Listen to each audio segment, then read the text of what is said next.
Welcome to Rex institute Bhopal. आइए चलते हैं, लैपटॉप के बारे में कुछ मैं स्टार्ट कर रहा हूँ, तो वीडियो में चलते हैं किस तरह से क्या होता है सारी चीज़ें। तो यहाँ पर देखिए क्लास में मैं क्या करा रहा हूँ, सारी चीज़ें मैं यहाँ पर क्लियर करता हूँ। तो सबसे पहले जब भी लैपटॉप है तो लैपटॉप में आपको क्या क्या देखना है वो चीज़ आप ध्यान से देखिए। सबसे पहले 19 वोल्ट की जो सप्लाई चालू होगी, 19 वोल्ट की सप्लाई जब चालू होगी तभी मैं एक यूनिवर्सल कंसेप्ट लेके चल रहे हैं। यहाँ पर डायोड हो सकता है, फ्यूज़ हो सकता है, कुछ भी हो सकता है। अब इसके बाद यहाँ पर क्या होते हैं,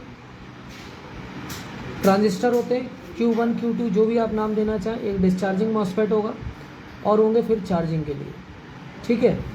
तो इसके बाद यहाँ पर आईसीज होती हैं। इन आईसीज के बारे में डिटेल से BQ सीरीज़ की सारी आईसीओ का बूट सीक्वेंस, इसके अलावा मैक्स का, इसके अलावा ISL का, इसके अलावा जितनी भी आईसीज आती हैं उन सब का हम क्या करेंगे, पूरा सब का बूट सीक्वेंस समझेंगे, किस में क्या चीज़ें होती हैं। तो सबसे पहले 19 वोल्ट जाने के बाद क्या होता है, कैसे कहानी होती है, CLR पे कैसे जाता है, ये सारी चीज़ें हमें समझनी है।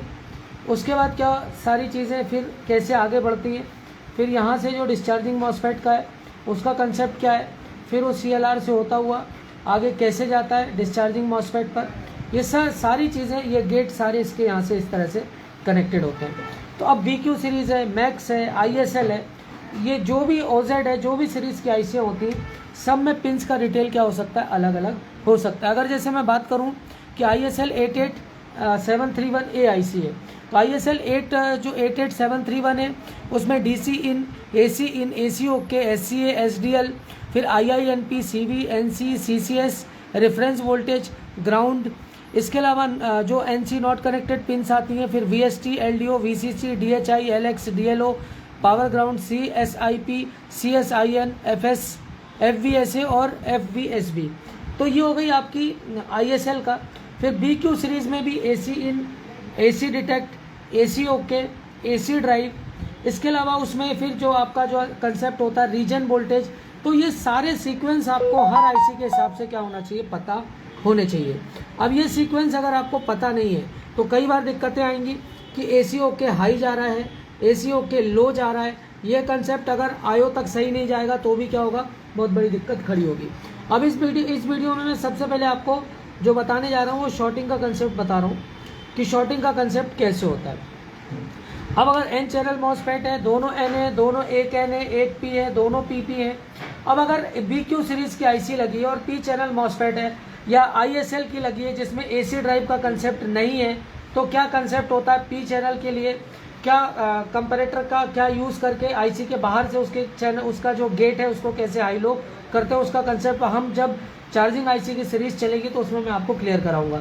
आज जो शॉर्टिंग का केस है, शॉर्टिंग के बाद हम जो अगला केस पढ़ेंगे वो हम पढ़ेंगे आपका, शॉर्टिंग के केस के बाद हम पढ़ेंगे वोल्ट इन सेक्शन पूरा, फिर हम पढ़ेंगे तीसरा वोल्ट आउट सेक्शन कैसे काम करता है, फिर हम पढ़ेंगे इसमें आपका चार्जिंग आईसी का कंसेप्ट क्या है, जो चार्जिंग सेक्शन है। इसके अलावा जो आईसीज होती हैं, चार्जिंग आईसी हो या कोई भी आईसी हो, उनमें क्या काम होता है, चार्जिंग का काम करते हैं। इसके अलावा वो किस तरह का काम करती है, जैसे ISL की बात करूं तो ISL किस तरह का काम करती है, तो पावर बूस्ट हाइब्रिड आईसी होती है, और नैरो VDC जो होता है कॉम्बो बैटरी चार्जर। इस तरह के ICL के क्या काम होते हैं उस पर भी हम डिस्कशन करेंगे। फिर हम देखेंगे 3-5 का कंसेप्ट कैसे काम करता है, फिर 3-5 IC, फिर हम पढ़ेंगे IO को पूरा, फिर हम पढ़ेंगे SOC, PCH चिपें पढ़ेंगे, हम रेगुलेटर्स पढ़ेंगे सारे, कितने तरह के रेगुलेटर्स, फिर हम LVDS का कंसेप्ट पढ़ेंगे पूरा। तो ये पूरे एक एक करके हम सेक्शंस को पढ़ते हुए जाएंगे। इसके अलावा जो आपका कन्वर्जन्स होता है, जो ऑलवेज से रन में कन्वर्जन है वो कैसे होगा, आपका सस का कन्वर्जन कैसे होगा, वो सारी चीज़ें भी हमें डिटेल में एक एक करके क्या पढ़ते हुए चलना है। तो इसके लिए मैंने एक आपको स्कीमेटिक भी दिया था जिससे आप ये सारी चीज़ें कर सकते हैं। अब यहाँ पर हमें जो पढ़ना है आज, जब सबसे पहली चीज़ आती है शॉर्टिंग। शॉर्टिंग का केस जो होता है थोड़ा सा आपको ध्यान में रखना है, 2 से 5 मिनट का काम होता है। ये अगर नॉन टेक्निकल आदमी है तो वो भी कर लेगा, बहुत मामूली चीज़ है। सिर्फ 2 मिनट में आपको शॉर्टिंग क्या होती है निकालने का काम बहुत आसानी से हो जाता है। कुछ लोग जो दिल्ली वाले हैं इसको बहुत बड़ा हवा बना रखा है, 50,000 60,000 3 महीने 6 महीने से पहले कोर्स ख़त्म नहीं करेंगे, ऐसा कुछ भी नहीं है। आप नॉर्मली, आज मेरा जो भी लड़का है, हर लड़का मेरा रीवा के अंदर 2-2 लड़के बैठे हैं, बैतूल के अंदर लड़के बैठे हैं, इसके अलावा जबलपुर में हैं, हर जगह लड़के हैं जिनसे आप मेरा नंबर उनसे आप लीजिए और उनसे आप बात करके पहले सेटिस्फाई हुई है फिर हमारे पास आई है। तो ऐसे मेरे कम से कम ओवरऑल मुझे 38 साल हो गए काम करते हुए, कम से कम 10,000 बच्चा hardware, networking, laptop repairing, LCD LED सब में मैं निकाल चुका हूँ। तो अब यहाँ पर आप देखेंगे जो शॉर्टिंग सेक्शन है, तो शॉर्टिंग कैसे आती है। तो सबसे पहले शॉर्टिंग हमें कैसे चेक करना है वो चीज़ मैं आपको बताने जा रहा हूँ। तो शॉर्टिंग के लिए क्या होता है, एक तो आपको CLR पकड़ने, 2 CLR होते हैं, एक तो बैटरी चार्जिंग का होता है और एक क्या होता है आपका जो वोल्टिंग सेक्शन का जो एडाप्टर का जो आपका जो आगे की सप्लाई बनाता है 19 वोल्ट का वो, और एक CLR होता है जो आपका बैटरी का 11.2 11.1 वोल्टेज की सप्लाई जो चलाता है। तो हमें सबसे पहले 19 वोल्ट वाला CLR पकड़ना है। 19 वोल्ट वाला CLR, अब जैसे आप एडाप्टर लगा रहे हैं और एडाप्टर लगाते ही क्या हो जा रहा है, आपकी लाइट क्या हो जा रही है, एडाप्टर की बुझ जा रही है, या आपकी कोई भी LED क्या होने लग रही है, ब्लिंक करने लग रही है, और DC मशीन है तो DC मशीन लगाते ही क्या होगा, वोल्टेज क्या हो जाएगा, ड्रॉप होगा, और एम्पियर क्या हो जाएगा, हाई लेना चालू कर देगा। तो इस कंडीशन में आपको क्या करना है, जो ये CLR है इस करंट सेंस रजिस्टर को आप क्या कर दीजिए, बाहर निकालिए। बाहर निकालने के बाद क्या होगा, अब आप इसको 2 एंड मिलेंगे इसके, एक ये एंड और एक ये, ठीक है। अब आपने जैसे इसको निकाला और एडाप्टर लगाया तो आपका एडाप्टर का जो लाइट है वो क्या हो गई, अगर सही हो गई, क्या हो गई, एडाप्टर की लाइट क्या हो गई, कांस्टेंट हो गई। तो इसका मतलब क्या है, ये 2 मॉसफेट आपके क्या है, ओके है। आपकी प्रॉब्लम क्या है, आउटपुट सप्लाई में है, मतलब जहाँ से CLR आउट कर रहा है। अब इसके लिए क्या करना है, अगर ये यहाँ पर प्रॉब्लम है, आपने निकाला और लाइट अभी भी वैसी है, तो ये 2 मॉसफेट या यहाँ पर आने वाले जितने कंपोनेंट हैं उनको एक बार क्या कर लीजिए, आप चेक कर लीजिए।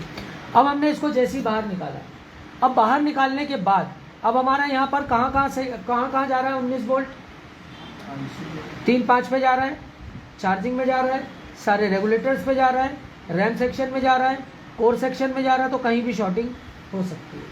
अब क्या करें, इस शॉर्टिंग को कैसे पकड़ें, तो अब आप ऐसा करिए कि आपकी जो DC मशीन है, DC मशीन में आप एम्पियर रखिए 3.3 और 2 वोल्ट, 4 वोल्ट, 5 वोल्ट करके क्या करिए, देना चालू करिए। और एक यहाँ पर क्या लिखिए, यहाँ पर आप मल्टीमीटर का जो पिन आता है उससे क्या करिए, DC का रेड पिन यहाँ पर रखिए और DC का जो दूसरा पॉइंट है उसको ग्राउंड कर दीजिए, और धीरे धीरे यहाँ पर वोल्टेज बढ़ाना क्या करिए, चालू करिए। जैसे आप यहाँ वोल्टेज बढ़ाएंगे, जिस भी सेक्शन में क्या होगा, अगर कैपेसिटर या जो भी सेक्शन हीट हो रहा है तो 90% क्या होगा, कैपेसिटर क्या होने लगते हैं, हीट होने लगते हैं।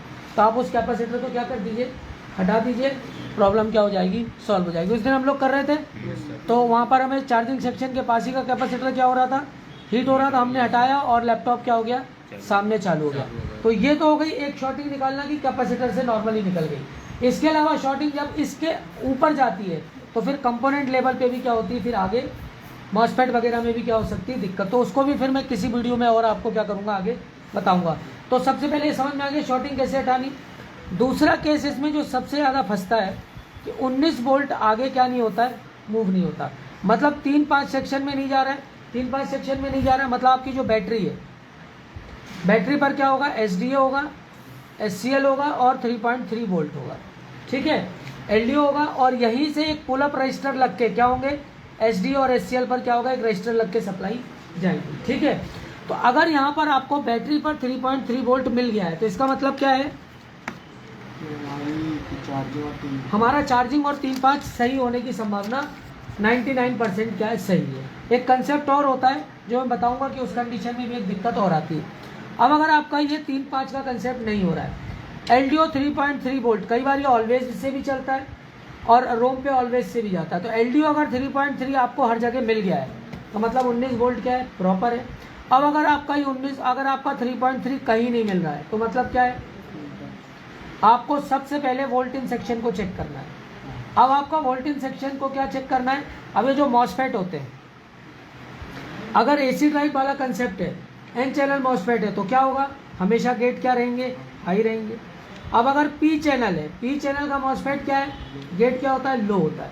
तो अब किसी IC में AC ड्राइव का कंसेप्ट ही नहीं है, तो क्या करते हैं, उसके लिए बाहर एक सर्किट क्या करता है, बनाता है, जिससे इन गेटों को क्या किया जाता है, लो किया जाता है। अब उनका कंसेप्ट पूरा मैं किसी अगले वीडियो में जब सीरीज चलेगी आपकी ISL, BQ, max, OZ series की, तो इसमें मैं आपको बताऊंगा कैसे आपको करना है, ठीक है।